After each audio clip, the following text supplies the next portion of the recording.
Welcome to Sai பாட்டசாலா. நாம் இன்னைக்கு கணியனின் நண்பன் 6th ஸ்டாண்டர்ட் தமிழ் புக்கு பார்க்கலாம்.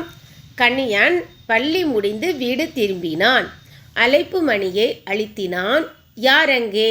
வீட்டிற்குள் புதிய குரல். அதை கேட்டு திகைத்தான். யாருடைய குரல் இது? அம்மாவின் குரல் போல இல்லையே சிந்தித்தான். அப்போது கதவு திறந்தது.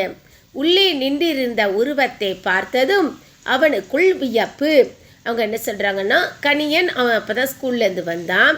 காலிங் பெல் ரிங் பண்ண உடனே யார் அது அப்படின்னு உள்ளேருந்து புதுசாக ஒரு குரல் வந்துச்சு. அவங்களுடைய அம்மாவோட குரல் இல்லை. அப்போ அவன் யோசிக்கிறான், யார் இந்த குரல் அப்படின்ட்டு. கதவு தெரிஞ்சது. ஒரு புது உருவத்தை அவன் பார்த்தான். அவனுக்கு ரொம்ப ஆச்சரியமாக போயிடுச்சு. கணியன், வணக்கம், உள்ளே வா என்றது அவ்வுருவம். கணியன் சற்று பயத்துடன் தயங்கி நின்றான். அப்போது அங்கு வந்த அவனுடைய அம்மா, கனியா, ஏன் அங்கேயே நிற்கிறாய்? பயப்படாதே, உள்ளே வா என்றார். கணியன் வணக்கம் அப்படின்னு அந்த புது உருவம் சொன்னுச்சு. கணியனுக்கு கொஞ்சம் பயமாயிடுச்சு. அப்போ அவங்க அம்மா சொன்னாங்க, பயப்படாத, நீ உள்ளே வா அப்படின்னு அவங்க அம்மா சொல்கிறாங்க. உள்ளே வந்த கணியன், அம்மா யார் இது என கேட்டான். இதுதான் எந்திர மனிதன். தொழில்நுட்ப கண்காட்சிக்கு அப்பா போயிருந்தார் இல்லையா, அங்கிருந்து வாங்கி வந்துள்ளார். இனி இதுவும் நம் வீட்டின் உறுப்பினர் தான் என்றார் அம்மா. உள்ளே போன கணியன் அம்மாட்டை கேட்டான், அம்மா யார் இது அப்படின்னு கேட்கான். அம்மா சொன்னாங்க, இதுதான் ரோபோ. நம்மளுடைய அப்பா இதுக்கு டெக்னாலஜி எக்ஸிபிஷன் போயிருந்தார் இல்லையா, அப்போது வாங்கிட்டு வந்திருந்தாங்க. இதுதான் அது. இதுவும் நம்ம வீட்டில் தான் இருக்கும். நீ உள்ளவா அப்படின்னு அம்மா சொன்னாங்க. இது என்னோடு பேசியதே என கேட்டான் கணியன். ஆம், இது பேசும், பாடும், வீட்டு வேலைகள் செய்யும், படிப்பதில் உனக்கு உதவி செய்யும், என்னுடைய அலுவலக வேலைகளை முடிக்க உதவும், அப்பாவுடைய கணக்கு வழக்குகளையும் முடித்து தரும் என்றார் அம்மா. ஆனால் இது பேசின சவுண்டு நான் கேட்டேனே அப்படின்னு கணியன் சொன்னான். உடனே அம்மா சொன்னாங்க, ஆமாம், இது நல்லா பேசும், பாடும், நம்ம வீட்டு வேலைகள்லாம் செய்யும், உனக்கு படிக்கிறதுக்கு ஹெல்ப் பண்ணும், எனக்கு ஆஃபீஸ் ஒர்க்கு முடிக்கிறதுக்கு ஹெல்ப் பண்ணும், அப்பாவோட அக்கௌண்ட்ஸ் எல்லாம் இது பண்ணி கொடுக்கும் அப்படின்னு சொல்லிட்டு அம்மா சொன்னாங்க. அப்படியா, இதனுடன் நான் பேசி பார்க்கட்டுமா என ஆவலோடு கேட்டான். பேசு, பயப்படாமல் பேசு என்றார் அம்மா. இங்கே வா என்றான் கணியன். எந்திர மனிதன் நகர்ந்து கணியன் அருகில் வந்து நின்றது. யார் நீ என கேட்டான் கணியன். நான் ஓர் எந்திர மனிதன், என்னை ரோபோ என்றும் அழைப்பார்கள் என்றது. அப்போ நான் பேசட்டுமா அப்படின்னு கணியன் கேட்குறான். அம்மா சொன்னாங்க, தைரியமாக பேசு அப்படி சொல்கிறாங்க. கணியன் வந்து அதை கூப்பிடுறான். இங்கே பக்கத்தில் வான்னு கூப்பிடுறான். ரோபோ பக்கத்தில் வந்து நின்னோடனே அது கேட்டான், யார் நீ அப்படின்னு கேட்டான். அது சொல்லிச்சு, நான் ஒரு ரோபோ அப்படின்னு அது பதில் சொல்லுது. நீ எல்லா வேலையிலையும் செய்வாய் என்று அம்மா கூறினார். அப்படி உன்னால் அது முடிகிறது. அதற்கு நான் உருவான வரலாற்றை நீ முதலில் அறிந்து கொள்ள வேண்டும் என்று கூறிய ரோபோ தொடர்ந்து பேசியது.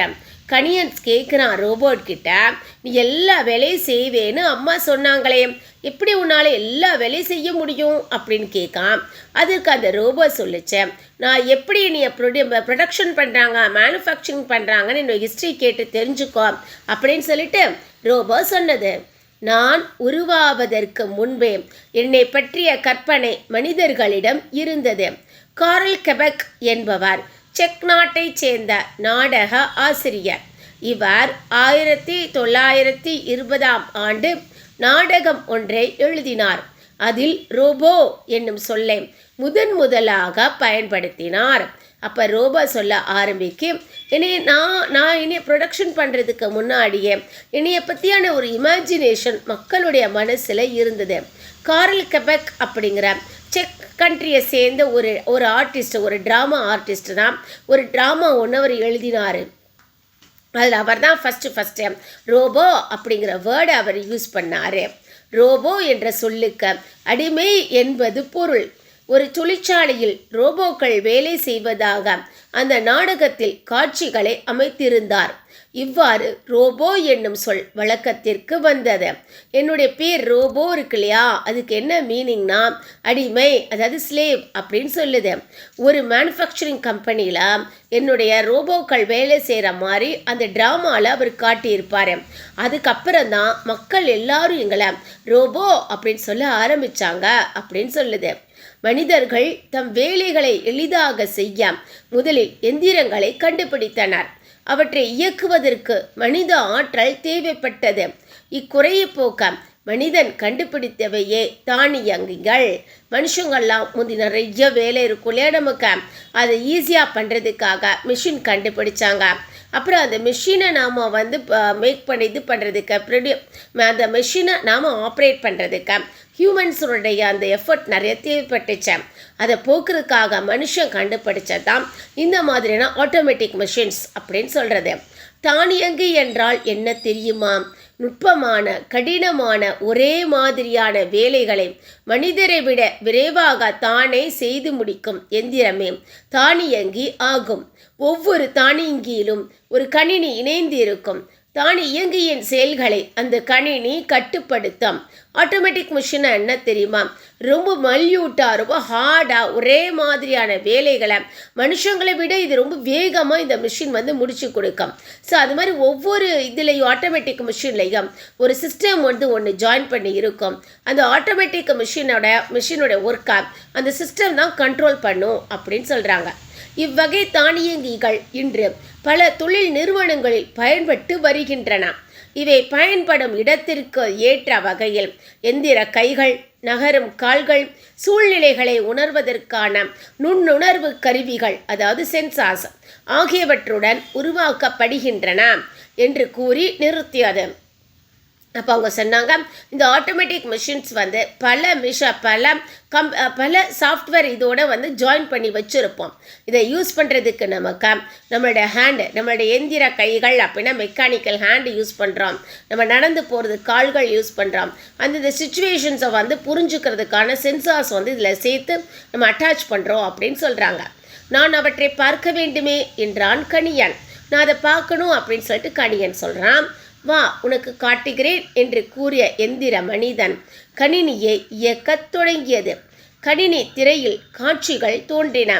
ஸோ இப்போ அது அதனுடைய கம்ப்யூட்டரை ஜாயின் பண்ண போச்சு. ஸோ இப்போ அதில் சீன்ஸ் ஒவ்வொன்றா வர ஆரம்பிக்கும். இவை தொழிற்சாலையில் பயன்படுத்தப்படும் தானியங்கிகள். உற்பத்தி செய்தல், பழுதுகளை நீக்குதல் போன்ற பணிகளை செய்கின்றன.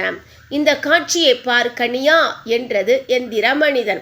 இது ஒரு ஃபேக்ட்ரியில் மேனுஃபேக்சரிங் டிபார்ட்மெண்ட்டில் இருக்கிற ஆட்டோமேட்டிக் மிஷின்ஸை இதை ப்ரொடியூஸ் பண்ணும், ஃபால்ட் எல்லாம் சரி பண்ணும்.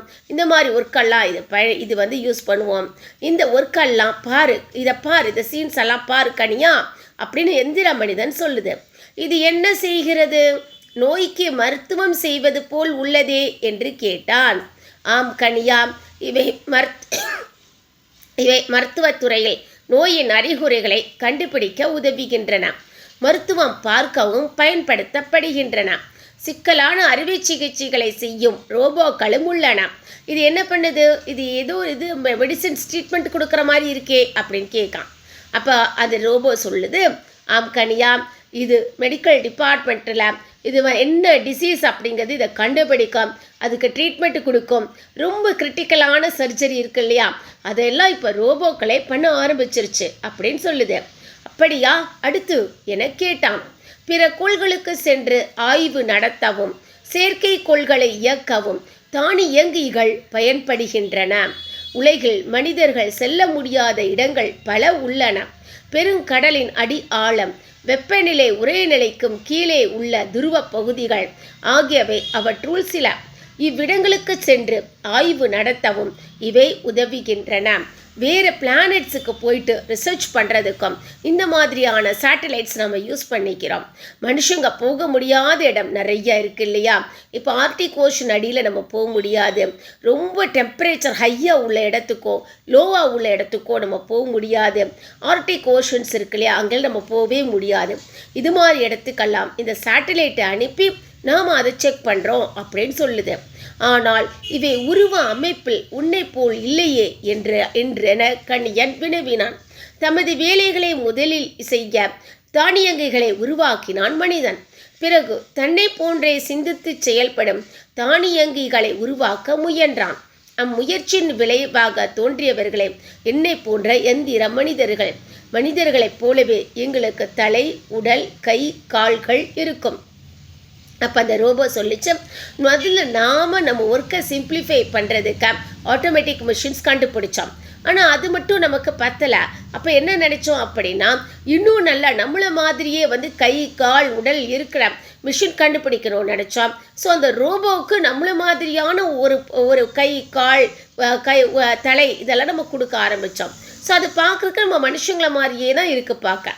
அப்படியானால் எந்திர மனிதர்களுக்கும் தானியங்கிகளுக்கும் உள்ள வேறுபாடு என்ன அப்படின்னா, ரோபோவுக்கும் ஆட்டோமேட்டிக் மிஷின்ஸுக்கும் என்ன டிஃப்ரென்ஸ் இருக்குது அப்படின்னு கேட்குறான். அதுதான் எங்களிடம் உள்ள செயற்கை நுண்ணறிவு சென்சார். அதுதான் எங்ககிட்ட இருக்கிற சென்சார் அப்படின்னு சொல்லிச்சேன். செயற்கை நுண்ணறிவா? அப்படி என்றால் சென்சாரா அப்படின்னா என்ன அப்படின்னு கேட்காம். மனிதர்களாகிய நீங்கள் உங்கள் நுண்ணறிவால் செயல்படுகிறீர்கள். நாங்களும் உங்களைப் போல செயல்பட எங்களுக்கு சில கட்டளைகள் வடிவமைத்து வைக்கப்பட்டு உள்ளன. இந்த செயற்கை நுண்ணறிவை கொண்டே நாங்கள் இயங்குகின்றோம். மனுஷங்க நீங்கள் ஒர்க் பண்ணுறதுக்காக உங்களுக்கு ஒரு சில ஒரு மைல்யூடு சென்சார் வச்சு நீங்கள் ஒர்க் பண்ணுறீங்க இல்லையா, அதே மாதிரி தான் எங்களுக்கும் ஒரு சில ஆர்டர்ஸ், ஒரு சில சென்சார்ஸ் நாங்கள் வச்சுருக்கோம். அதை பொறுத்து நாங்கள் ஒர்க் பண்ணுவோம் அப்படின்னு சொல்லுது. உண்மையாகவே செயற்கை நுண்ணறிவை கொண்டு மனிதர் போல் செயல்பட முடியுமா? நிஜமாவே மனுஷங்களுடைய செயற்கை நுண்ணறிவு சென்சார் வச்சு மனுஷங்களை மாதிரியே உங்களாலேயும் ஒர்க் பண்ண முடியுமா அப்படின்னு கேட்க முடியும். செயற்கை நுண்ணறிவின் வலிமையை நீ அறிந்து கொள்ள வேண்டுமா? ஒரு நிகழ்ச்சியை கூறுகிறேன் கேள். 1997 மே மாதம் சதுரங்க போட்டி ஒன்று நடைபெற்றது.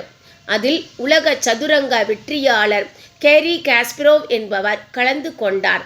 IBM என்னும் நிறுவனம் உருவாக்கிய டீப் ப்ளூ என்னும் மீத்திறன் கணினி, அதாவது சூப்பர் கம்ப்யூட்டர் அவருடன் போட்டியிட்டது. ஸோ எங்களுடைய டேலண்ட் என்ன அப்படின்னு சொல்லிட்டு உனக்கு வேணுமா அப்படின்னா, 1997 மே மந்த்து ஒரு செஸ் காம்படிஷன் நடந்துச்சு. அதில் செஸ் காம்படிஷனுடைய ரொம்ப பெரிய வின்னர் கேரி காஸ்பரோவோட IBM அவங்களுடைய கம்பெனி உருவாக்கிய டீப் ப்ளூ அப்படிங்கிற சூப்பர் கம்ப்யூட்டர் காம்படிட் பண்ணுச்சு. போட்டியின் முடிவு என்ன தெரியுமா? நீ நினைப்பது சரிதான். போட்டியில் டீப் ப்ளூவே வெற்றி வாகை சூடியாது. சில ரிசல்ட் என்ன தெரியுமா? டீப் ப்ளூ தான் நாங்கள் தான் வின் பண்ணோம் அப்படின்னு சொல்லுது. என்னால் நம்பவே முடியவில்லை. அப்படியானால் நீயும் கூட சதுரங்கம் விளையாடுவாயா? என்னால் நம்பவே முடியலையே. அப்போ நீயும் உன்னாலும் கூட செஸ் விளையாட முடியுமா அப்படின்னு கேட்டுச்சேன். விளையாடுவேனே. என்னை போன்ற எந்திர மனிதர்கள் உணவகங்களில் உணவு பரிமாறுகின்றனர், பொது இடங்களில் வழிகாட்டுகின்றனர், வெடிகுண்டுகளை செயலிழக்க செய்கின்றனர். உனக்கு இன்னும் ஒரு வியப்பான செய்தியும் சொல்கிறேன், கேட்கிறாயா? சொல், கேட்கிறேன் என்றான் கண்ணியன் ஆர்வமாக. அப்போ அந்த ரோபோ சொல்லிச்சு, என்னால் கண்டிப்பாக முடியும். ஹோட்டலில் நாங்கள் சர்வ் பண்ணுறோம். பப்ளிக் அந்த ரோடில் நாங்கள் இங்கே டைரக்ஷன்ஸ் நாங்கள் சொல்கிறோம். ரொம்ப ஆபத்தான நியூக்ளியர் பாம், ஆட்டம் பாம் இதெல்லாம் நாங்கள் அதை டம்மி பண்ணுறோம். இன்னொரு ஆச்சரியமான விஷயம் நான் உனக்கு சொல்கிறேன் அப்படின்னு சொல்லுது. உலகிலேயே முதலாக சவுதி அரேபியா ஒரு ரோபோவுக்கு குடியுரிமை வழங்கியுள்ளது. அந்த ரோபோவின் பெயர் சோஃபியா. மேலும் ஐக்கிய நாடுகள் சபை புதுமைகளின் வெற்றியாளர் என்னும் பட்டத்தை சோபியாவுக்கு வழங்கியுள்ளது. உயிரில்லாத ஒரு பொருளுக்கு ஐநா சபை பட்டம் வழங்குவதும் இதுதான் முதல் முறை. என்னை போன்ற எந்திர மனிதருக்கு இப்பட்டம் வழங்கப்பட்டதில் எனக்கு எண்ணற்ற மகிழ்ச்சி. உனக்கு இன்னொரு விஷயம் தெரியுமா? இந்த வேர்ல்டிலே ஃபஸ்ட்டு சவுதி அரேபியா இருக்கு இல்லையா, அதுதான் ஒரு ரோபோவுக்கு சிட்டிசன்ஷிப் கொடுத்துருக்கு. இந்த ரோபோவோட பேர் சோஃபியா. இது ஐக்கிய நாடுகள் சபை இருக்கு இல்லையா, அதுவும் சோபியாவுக்கு பட்டங்கள் கொடுத்துருக்குது. ஐநா சபை இதுக்கு ஃபஸ்ட்டு டைமாக பட்டம் கொடுத்துருக்க. இது எங்களை மாதிரியான ரோபோவுக்கு ரொம்ப சந்தோஷமான விஷயம் அப்படின்னு சொல்லிச்சு. இப்படியும் நடக்குமா என்ன? இனி வரும் காலங்களில் சோஃபியா போன்ற எண்ணற்ற எந்திர மனிதர்கள் உருவாக்கப்படுவார்கள். அவர்கள் அனைவரும் மனித இனத்தின் வளர்ச்சிக்கு உதவுவார்கள் என்றது எந்திர மனிதன். கணியனுக்கு ரொம்ப ஆச்சரியமாக இருந்தது. இப்படி கூட நடக்குமா அப்படின்னு கேட்டுச்சேன். ரோபோ சொல்லிச்சேன், இந்த ஃப்யூச்சரில் கண்டிப்பாக சோஃபியா மாதிரியான நிறைய ரோபோட் வரப்போகுது. அவர்கள் எல்லாருமே ஹியூமன்ஸோட டெவலப்மெண்ட்டுக்கு ரொம்ப ஹெல்ப்ஃபுல்லாக இருப்பாங்க அப்படின்னு சொல்லுது. உங்களை பற்றி அறிந்து கொண்டதில் மிக்க மகிழ்ச்சி. சரி, என்னுடன் சதுரங்கம் விளையாட வருகிறாயா என்று கேட்டான். உங்களோட பேசிகிட்டு இருந்தது எனக்கு சந்தோஷம். என் கூட செஸ் விளையாட வருவீங்களா அப்படின்னு கேட்குறான் கணியன். எந்திர மனிதன் தலை அசைத்தது. எந்திர மனிதனுடன் சதுரங்கம் விளையாட மகிழ்வுடன் ஆயத்தமானான் கணியன். இப்போ ரோபோவோட சந்தோஷமாக செஸ் விளையாட ஆரம்பிச்சிட்டான் கணியன். இதுதான் இந்த லெசன். என்னுடைய சேனல் சாய் பாட்டசாலா. ஷேர் பண்ணுங்கள், சப்ஸ்கிரைப் பண்ணுங்கள், கமெண்ட் பண்ணுங்கள். தேங்க்யூ.